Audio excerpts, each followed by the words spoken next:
आमेन। मैं एक छोटे से प्रश्न से शुरू कर रहा है। कौन है जो तनाव मुक्त है इस झुंड में? कौन है जिसके पास कोई परेशानी नहीं है? कौन है जिसके पास कोई दुख दर्द नहीं है? यहाँ है कोई एक बंदा जो बिल्कुल शांत, आनंदित है, खुश है? मालूम है हमारा हाथ कैसे उठ रहा है? हमें पता है कोई ऐसा शख्स जब तक आप जीवन में जी रहे हैं आपके साथ ये चीज रहेंगी। लेकिन आज जो आपने वचन सुना, आप प्रभु की उपस्थिति में है, प्रभु आपके साथ है। आपका तनाव, आपका प्रेशर, आपका दबाव कैसे दिखता है? आपके वचनों के, आपके शब्दों के द्वारा।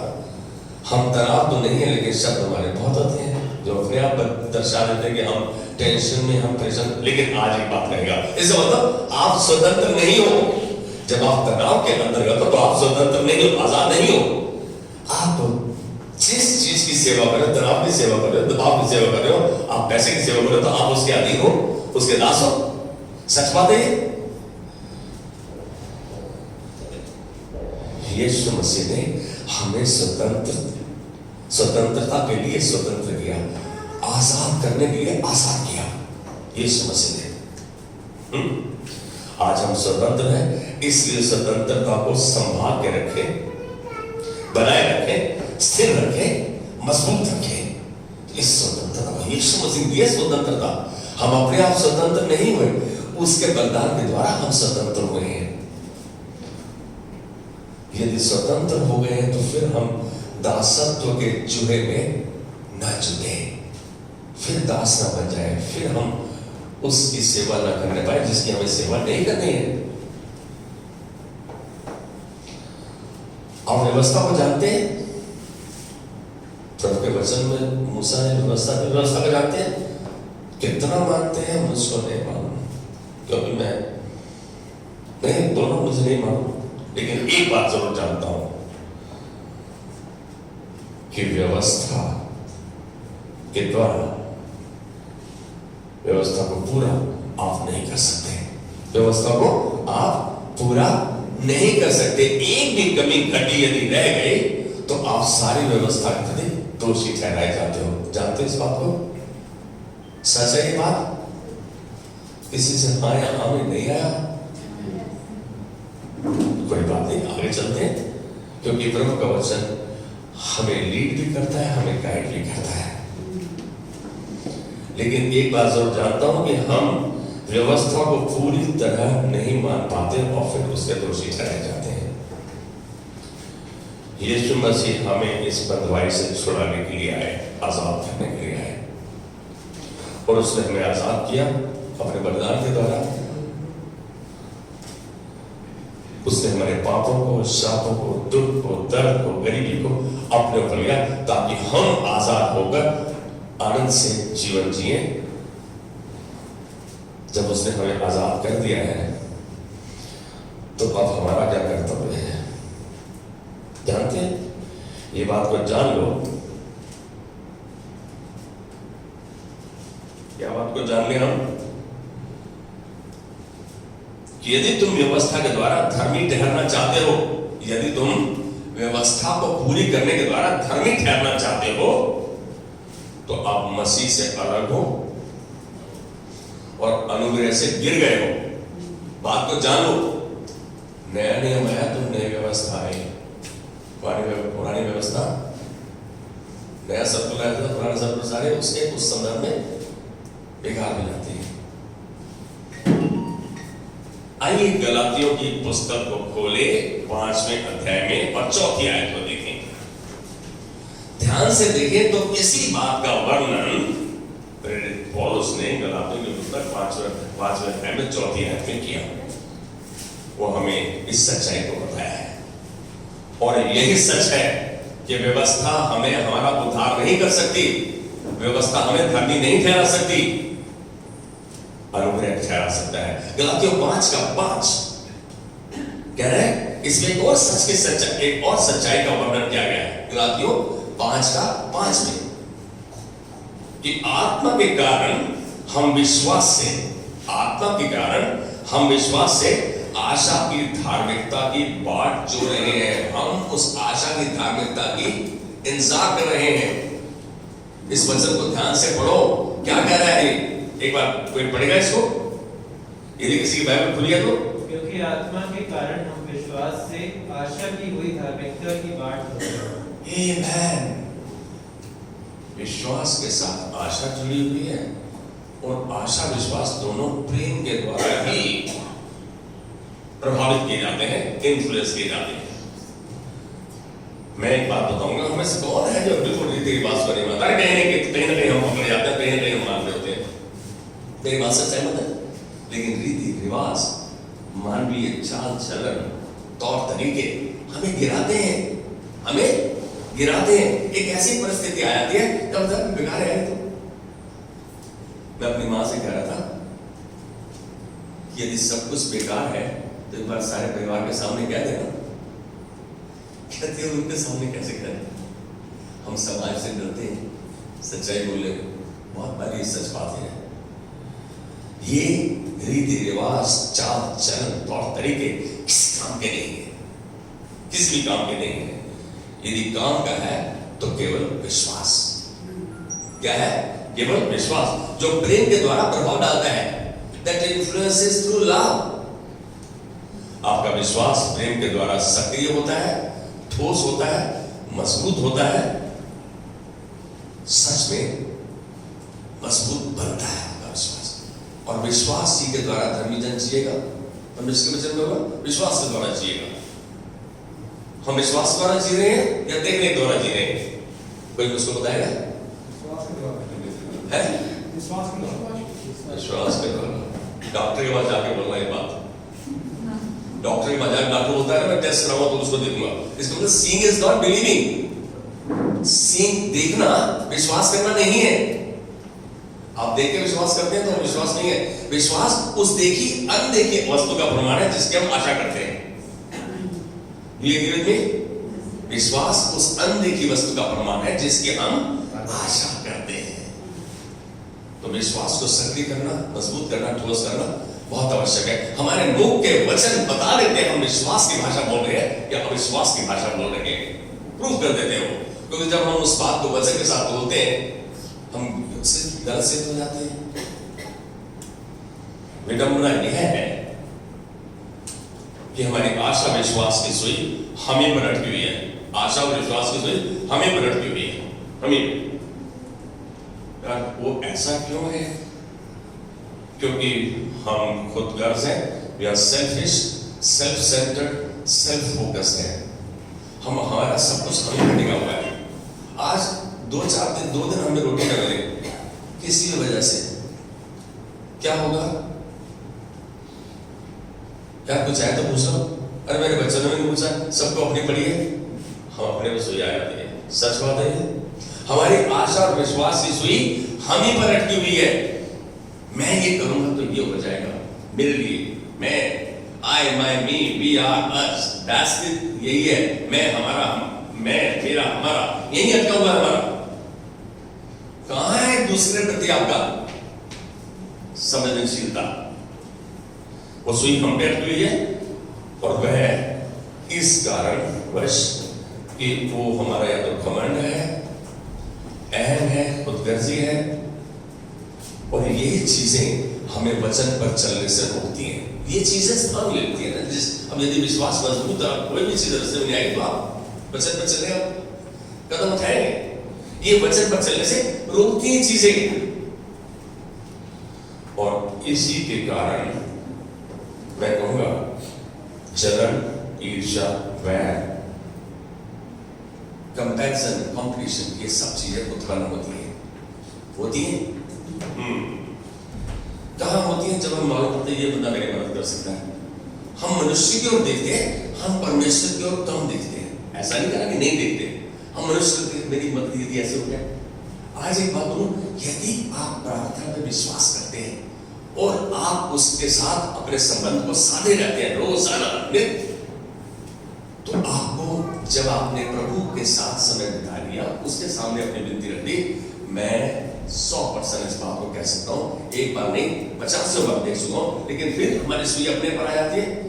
प्रभु से बात कर लिया, वो आपको निराश नहीं करेगा, वो आपको संभालेगा, वो आपकी प्रार्थना का, आपको दूसरे से बात करने की जरूरत नहीं पड़ेगी।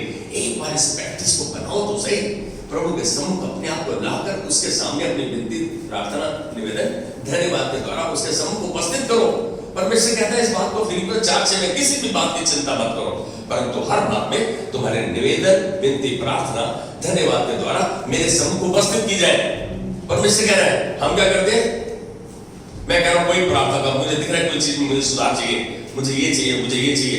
मैं कह रहा हूं कि मैं परमेश्वर के सामने घुटनों पर आकर इस मुक्ति को ले आऊं। बहुत बार देखता हूं और ऐसा महसूस कर लगता हूं कि मनुष्य, मानवीय मनुष्य है, दिमाग है, देखता हूं ये, लेकिन जब उस बात को परमेश्वर के हाथ में देके मैं बात जोता हूं, प्रभु नहीं मैं तेरी बात जोता हूं, तुझको धन्यवाद देता रहूंगा, देखता हूं उसका उत्तर आया है। हम अपने रिश्ते को, अपने नाते को स्वतंत्र है तो हम उसके साथ जुड़े रह सकते हैं। यदि हमें वो चीजें दबा रही है तो वो चीजें हमें प्रभु के वचन पर सोचने में, मनन करने में, प्रार्थना करने में रोकती हैं। कौन सी? घमंड, ईर्ष्या, जलन, बैर, ये सब चीजें रोकती हैं। कितनी अजब बात है। सच बात तो यही है कि हम सभी को सामर्थ्य और अधिकार चाहिए, हम सभी को सामर्थ्य और अधिकार चाहिए। मुझसे कितना सहमत है मैं नहीं पूछूंगा। जिसका उपयोग हम अपनी अभिलाषाओं, काफी हद तक, और लालसाओं को पूरा करने में करते हैं, उस सामर्थ्य और अधिकार।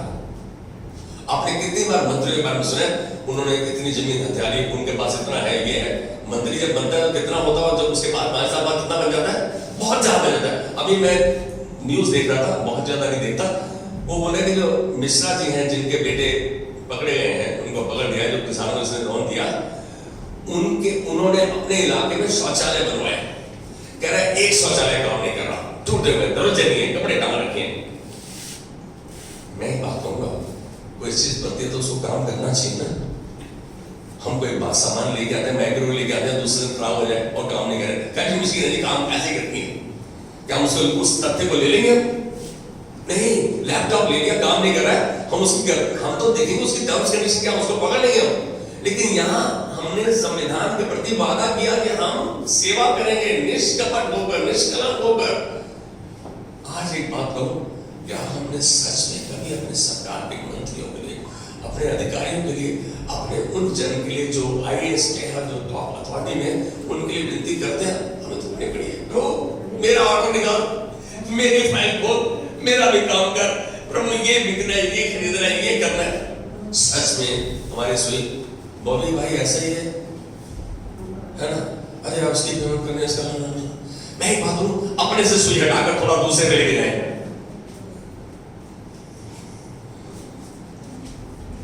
ये सेवकाई नहीं है कि हम अपनी इच्छाओं और अभिलाषाओं को, लालसाओं को पूरा करें, ये सेवकाई नहीं। सेवकाई क्या है? सेवकाई यदि है, और वो जो कहते हैं वो सेवकाई करते हैं, वो दूसरों के बारे में सोचते हैं, दूसरों के बारे में विनती करते हैं और जरूरतमंदों की मदद करते हैं, उसमें सक्रिय हो जाते हैं।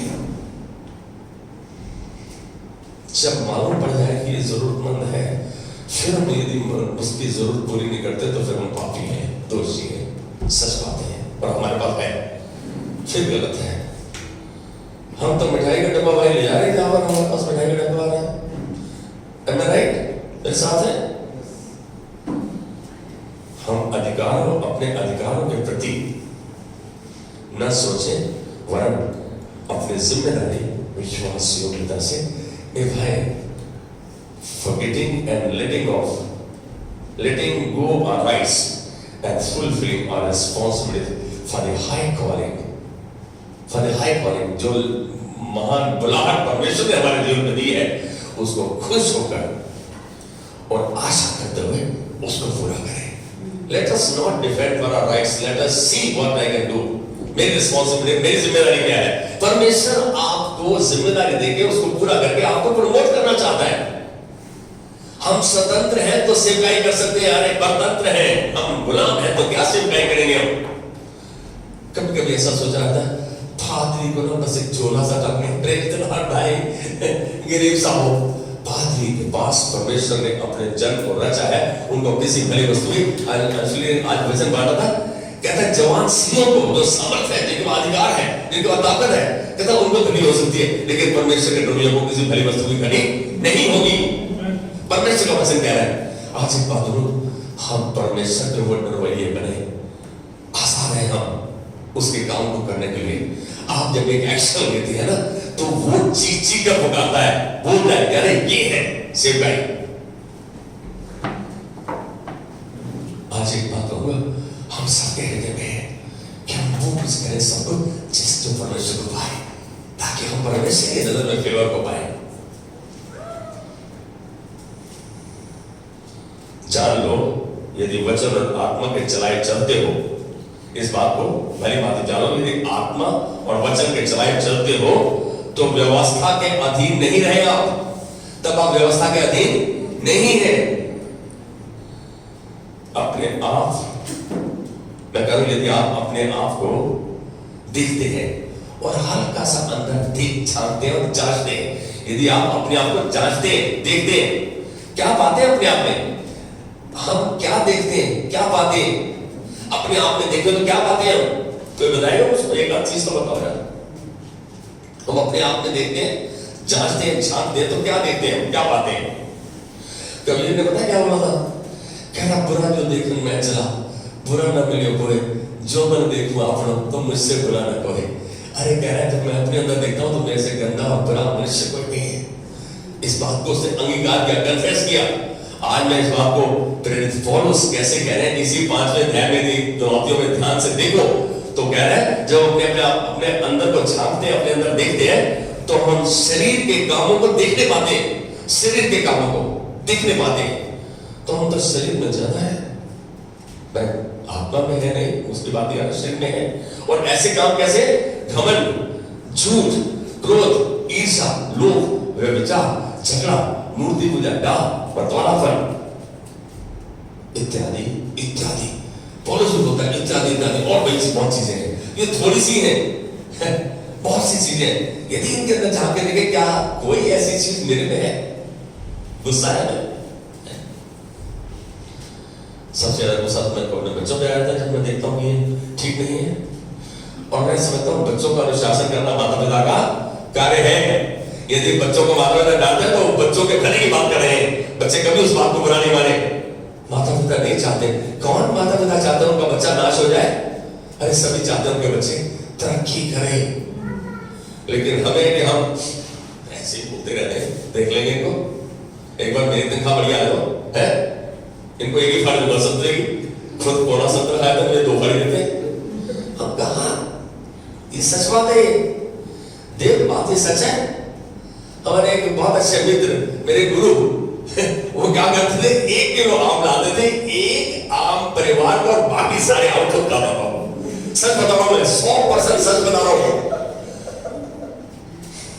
मैं उसका नाम नहीं लूंगा आज, देव को दिल खोल के हंस रहे हैं, सीमा भी जानती है। पता क्या है यार, इतने खुद गर्व नहीं हो जाए कि सारा कुछ मेरे पास है। आज ही बात करो, परमेश्वर के दरवाजों को किसी भली वस्तु की घटी नहीं होगी, बहुतायत में रहेंगे, आशीष के स्रोत बनेंगे। ये परमेश्वर की इच्छा है। परमेश्वर आपको क्या बनाना चाहता है?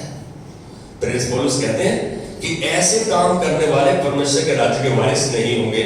और परमेश्वर के राज्य में कुछ नहीं, हम कहा है, हम में कोई ऐसा है जिसमें एक आध चीज ऐसी अंश नहीं है? जलन, ईर्ष्या, वैर, क्रोध, सब कुछ। क्या ऐसी कोई बात है?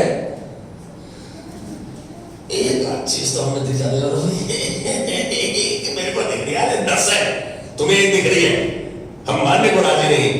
Let's confess our sins। यदि ये ऐसे है, confess करें तो he is grateful, he is gracious, he will forgive and he will wash our sins and will clean us। वो धर्मी बना देगा आपको। हम उसकी मदद मांगे, उसकी मदद मांगे, वो हमें बिल्कुल शुद्ध करना चाहता है अपनी महिमा। उसने रचा इसलिए कि हम उसकी महिमा के लिए इस्तेमाल हो, उसने इसलिए ना चाहे हम आपस में कंपटीशन करें, कंपैरिजन करें। हमारा मेरे साथ किसका कंपैरिजन है? मेरे सब दूसरा है नहीं। अरे विदेश में चला गया मैं और वहां उसको बोला गया, धमकी दे दी, मैं अभी अपने इंस्टीट्यूट के ऊपर जा रहा हूँ, कोई छोड़ने नहीं गया जो इंडिया था, बोला ये व्हाइट प्रिंसिपल है, लाइक नहीं करता ब्लैक को। अरे यार मैं घबरा गया, यहाँ तो 120 बंदे मेरे साथ मेरे नीचे काम करते थे, मैं क्या गलती कर दी, छोड़ के आ गया वहां पे। लेकिन फिर मैंने सोचा मेरे से कोई दूसरा है ही नहीं। सज्जनों, आप जैसा दूसरा बनेंगे, you are unique, you are God's workmanship, आप उसके हाथ की रचना है, यू आर हिज हस्बैंडरी, अरे उसके बगीचे आप फूल हैं, खुशबू फैल रहे हैं। यदि कहीं हम ऐसे अहम में आया थे, घमंड में आया थे, बोले प्रभु मुझे माफ कर, अरे मैं इस जीवन को ऐसे नहीं जैसे तू कहता वैसे जीना चाहता हूं, वैसे ही जीऊंगा मैं प्रभु, तेरा काम मानूंगा। परमेश्वर तो हमें साधना चाहता है, अपनी महिमा के लिए तैयार करना चाहता है, अपनी महिमा के लिए वो बनाना चाहता है जिसकी हमने कामना नहीं की, क्योंकि उसके विचार अलग है, ऊंचे हैं, हमारी सोच से बाहर है।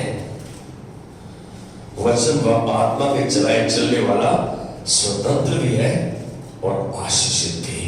वचन और आत्मा के चलाए चलने वाला स्वतंत्र भी है, आजाद भी है और आशीषित भी।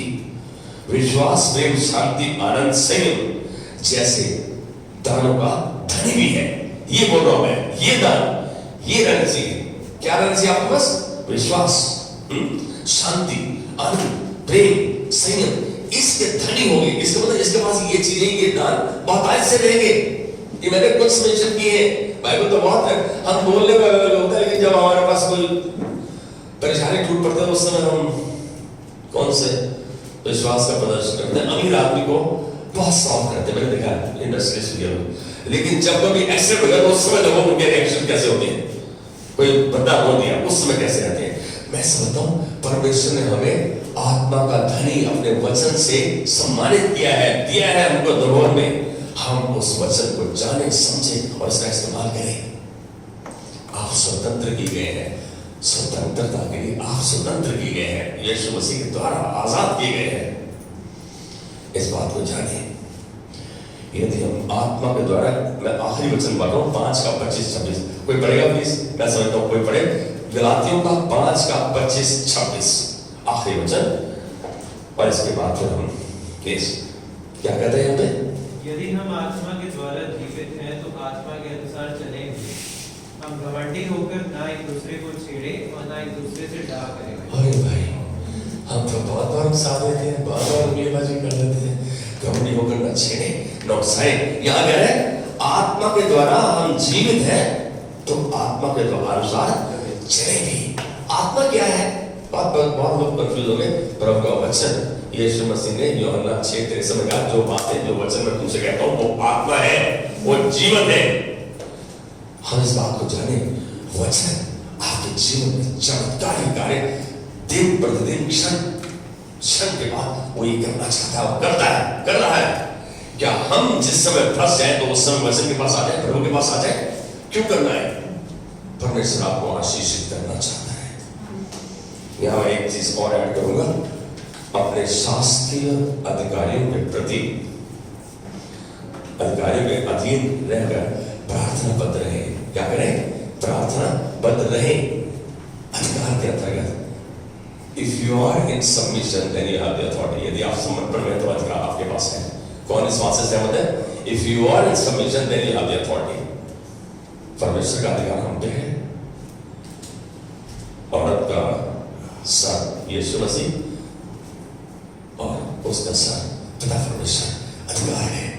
तो जो अधिकार करेक्ट, वही अधिकार, ऐसा नहीं जो प्रभु का दिया ना हो। तो मुझे 13 अध्याय ध्यान से देख लो। हम अधिकार के अधीन रहे और परमेश्वर के जन से प्यार करें, उस स्रोतों का इस्तेमाल करें, एक दूसरे को एनकरेज करने का, एक दूसरे को प्रोत्साहित करने का, क्योंकि हम आजाद हैं। यदि आजाद है तो हम आजादी का, स्वतंत्रता का आनंद उठाएं, इस्तेमाल करें। सच्ची स्वतंत्रता इसी में है। तेरे से मैं सच्ची स्वतंत्रता प्रभु के वचन के संतुलन में रहने से, उसके अधीन रहने से, शासकीय अधिकारियों के अधीन रहने से, एक दूसरे को सांत्वना देने से, आत्मा द्वारा जीवित तो आत्मा द्वारा चलाए जाए। हम जिंदा रहे, आत्मा द्वारा चलेंगी। परमेश्वर हम सबको इस स्वतंत्रता में बढ़ने के लिए, आनंदित रहने के लिए, घर में यदि शांति है, स्वतंत्र है, हम एक दूसरे को उत्साहित करते हैं, रिक्वेस्ट भी करते हैं, प्रभु उसमें हमारी मदद करता है।